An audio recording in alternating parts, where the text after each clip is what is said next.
Dobar dan. Današnja tema biti će prilično zanimljiva, ali i prilično tragična. Sigurno se pitate o čemu je riječ. Pa danas je riječ o kralju Edipu, jednom velikom dijelu antičke misli kojeg je napisao Sofoklo, veliki grčki, atenski tragičar. Ispričat ću vam priču o mitu o kralju Edipu s jedne strane i o tragediji kralja Edipa. Problem je što mnogi učenici smatraju da je to jedno te isto. Nemojte se zavaravati, nije isto. Mnogi profesori ne kažu učenicima u čemu je riječ. Jednostavno kažu kralj Edip i onda svi učenici misle kralj Edip i kralj Edip. Nije isto.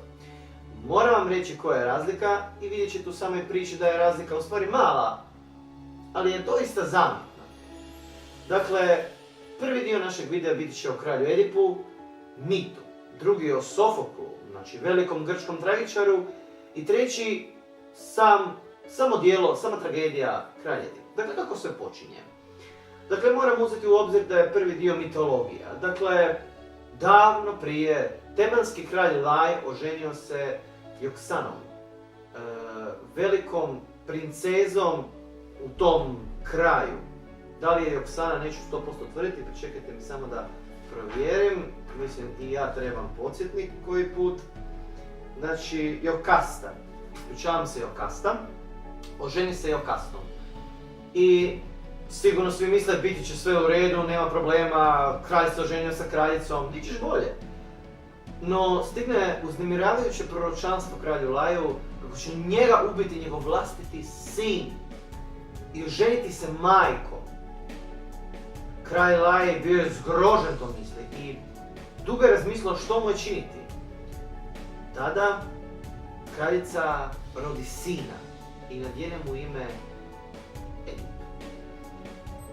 Ona želi da se to dijete ubije, da se jednostavno izbriše svaki spomen na to proročanstvo. Ona pozove glasnika i reče: molim te, nosi moga sina dalje od mene, kako ne bi počinio zla koje su bogovi namijenili. To je značilo riješi ga se. Jadni glasnik smilova se Edipu i odnesi ga u Korint, što je dalje moguće od tebe, i dade ga kralju Polebu. Godinama i godinama kasnije Edip izrasta u snažna i stasala mladića koji će jednoga dana, kao što priča kaže, krenuti prema tebi. Na putu prema tebi nakon mnogo godina, recimo 25, onako, okvirno, možda je, možda nije, ali dođe dobro za interpretaciju. Na putu susretne jednog čovjeka, nekog starca, koji je bio star ili nije, ne znamo, ali kaže priča starca, s pratnjom, i oni se posvađaše oko toga tko će kamo. Mislim, da li jedan može prijeći, da li drugi može prijeći ili ne. Svađali su se oko toga tko će prvi popustiti u prijelazu ceste. Laj nije popuštao, a ni Edip. Na koncu Edip pošizi i uzme mač i kaže: gotovo je stari, nema naprijed. Ubije Laja i njegovu pratnju. Ali jedan uspije preživjeti i on se sklonio negdje u šumi. I kako priča ide dalje? Krene Eneja naprijed i dođeše blizu tebe i onda vidje tamo nalazi se jedna sfinga. Sfinga je mitološko biće koje ima tijelo lava, ali grudi i glavu žene. I imala je velika krila. Ona je mučila stanovnike Tebe jer im nije dala ni van ni nutra. Rekla je: riješi moju zagonetku ili odi ti glava. Edip riječe: ja sam spreman riskirati život za stanovništvo ovoga sirotog grada Tebe. Tada ona postavi svoju zagonetku, što ujutro hoda na 4 noge, po danu na 2, a po noći na 3 noge. Edip razmisli i kaže: čovjek. Ona ga propusti, kaže: u redu, neću više gnjaviti stanovnike Tebe. Uđe pobjedonosno unutra i svi: bravo, bravo, savršeno. I on postade novi kralj. Ti ćeš bolje, oženi Jokastu, novu kraljicu, s njom lijepo spavaju, napravio 4 djece, biva kralj, ti ćeš bolje. Ali priča ide dalje nesretnim dijelom, time što u Tebu dolazi bolest, kuga je u pitanju, ljudi umiru i oni zovu Edipa neka učini nešto. Edip pokušava i u tom nastojanju da nađe krivca za tu kugu, jer kaže proročanstvo da će ubojica kralja Laja morati napustiti grad ako grad želi mira. I on je rekao, kogod je ubojica, nema mu spasa. Izbušit će mu oči i neka bježi van grada. I što se desi? Edip je na koncu morao primijeniti sam zakon. Spletom sretnih ili nesretnih okolnosti po njega, sretnih donekle po Kreonta, njegova šurjaka, Edip spozna istinu od proroka Tirese kako je on ubio vlastita oca, oženio vlastitu majku, napravio je 4 djece, shvativši to i vidjevši da se žena objesila, probuši sebi on oči i progna sam sebe iz grada. Tako da ako mislite da je Game of Thrones opasno, ljudi, ovo je opasnije, ovo je incesoidnije. To bi bio mit. Sofoklo. Sofoklo je bio jedan veliki grčki tragičar. On je bio Atenjanin dušom i tijelom. I tokom Peloponeskog rata on je bio i boravio u Ateni, borio se na strani Atene. On je bio veliki uglednik, filozof i napisao je 3 dijela, od koja su 2 sačuvane najpoznatija, Kralj Edip i Antigona. O Antigoni ćemo u idućem videu, a o dijelu Kralja Edipa, koje je on napisao, pisao je oko 430. a napisana je 426. 7. i 8. a prvi put je javno nastupana 429. prije Krista. E sad, kako ide priča? Priča je sastavljena u 6 činova i naravno počinje zazivanjem muza da pomognu pisati taj težak i veliki ep. Radnja, kao što sam na početku rekao, dijela tragedije Edip nije ista kao i mit. Mit ima cijelu priču od rođenja do smrti, a tragedija ima samo onaj segment gdje je Teba u banani, znači gdje Teba jednostavno kuga je proždire, ljudi umiru i nema načina da se stvar sredi. Od tog trenutka pa do izgnanstva koje je Edip počinio samom sebi, to vam je ep. To zapamtite. Sastoji se od 6 činova, počinje zazivanjem muza i in medias res. In medias res znači u samo srce radnje. Što se dešava? Dakle, okupljen je narod kod Apolonova žrtvenika. Ljudi u strahu, strah ih je od kuge, ljudi umiru, bolesti, užas opći. Vrhovni svećenik zaziva Edipa koji dolazi pred narod i kao vrstan političar, naravno i vrstan vođa, tuguje s njima, shvaća njihovu žalost i kaže, sredit ćemo to, nema problema, ja ću pokušati najbolje što mogu. Oni onda hvale, o ti vrli veliki junače koji spasiš ovaj grad od strašne sfinge, budi hrabar u ovom svom pothvatu. I on kaže, nema problema. Tada stiže njegov šurjak, Kreont s Pijinog svetišta. Što se dešava? Kaže Kreont čovjeku, gle, problem je u tome da je neko ubio kralja Laja, njegov ubojica još na životu, dok on ne bude osvećen, kralj Laj, narod nema mira, kuga hara i nema spasa. Tada Edip ustade i kaže narodu, narode, tko god da je krivac za ovo, znači ga strašna sudbina, nema mu spasa, oslijepit ćemo ga i prognati iz grada i neka zauvijek luta po prostranstvima Grčke jer je to zaslužio svojim nedjelom. Ali ne shvaća da se radi o samom sebi. Edip je na neki način sam sebi zapečatio sudbinu. Dakle, kako kreće drugi čin? Drugi čin kreće tako što Edip drži novi govor pred Kadmejcima. I znači on se zavjetuje kako će on kazniti, prognati, to kog već treba. I na dvor zove Tiresiju, proroka, znači razgovaraju zbor i on. Morate znati da je zbor često prisutan u tim dramama. Da zbor u stvari predstavlja narodu misao, koliko toliko. On razgovara sa zborom, zbor ga savjetuje, pozove proroka Tiresiju, velikog proroka koji će ti pomoći, on zna sve ljudske tajne i nemane, sve on zna. Što se zbiva? Ovaj zove njega na dvor i kaže, prilično ću sad prosto reći, reci ti meni ko je krivac. Da mi znamo da mi njega brzo riješimo, da ne bude tu problema. Tiresija zna o kome se radi, zna cijelu istinu i on vidi u Edipu dobrotu, požrtvovnost, hrabrost. I govori, molim te, nemoj me tjerati da govorim istinu, jer je istina bolna za sve oko nas. I on Edip ne shvaća, mislim, zašto nećeš reći, zašto je bila opasna. I on navalje, kaže, reci. I ovaj Kreont kaže Edipu, ali ako čovjek neće, onda neće. Onda Edip počinje u svojoj glavi razmišljati, čekaj, on želi moje kraljevstvo, da, znam ja to nešto. Oni su se dvoje urotili protiv mene, nešto kuju, ne znam što se to zbiva, saznaću ja, neće oni dobro proći.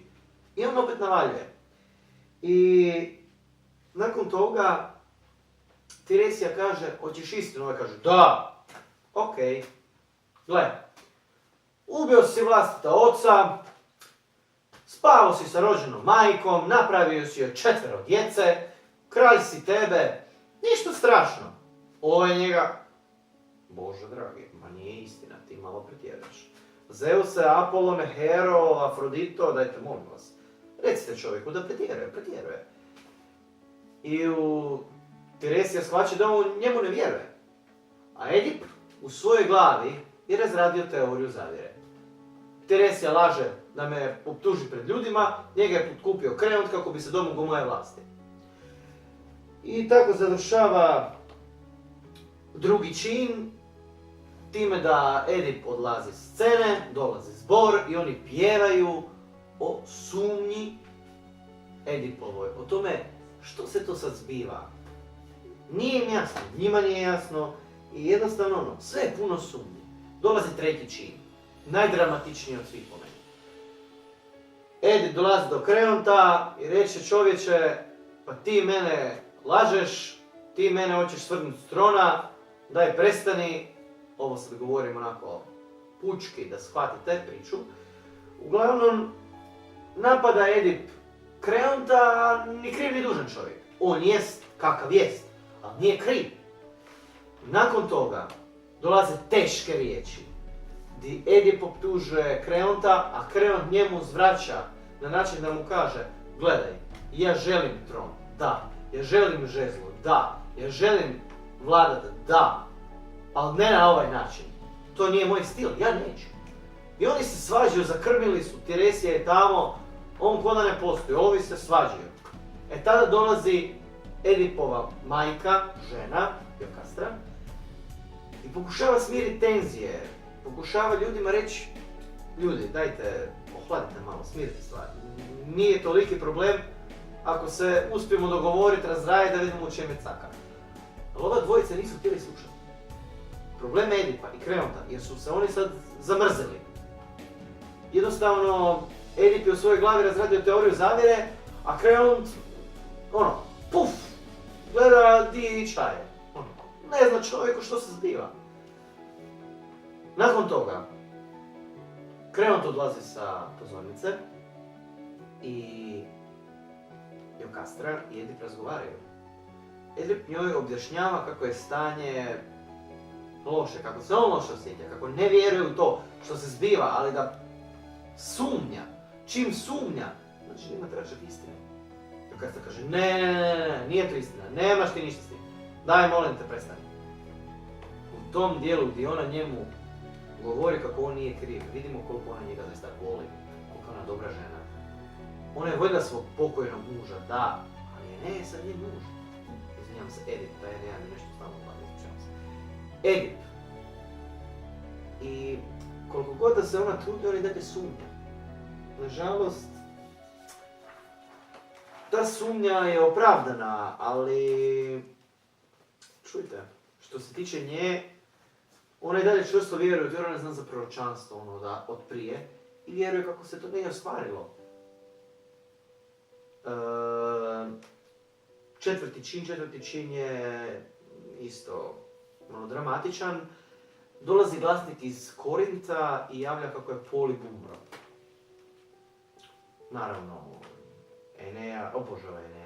Edip, ispričavam se, Eneja mi nešto u glavi danas. Edip je bio tužan, ali u jednu ruku sretan.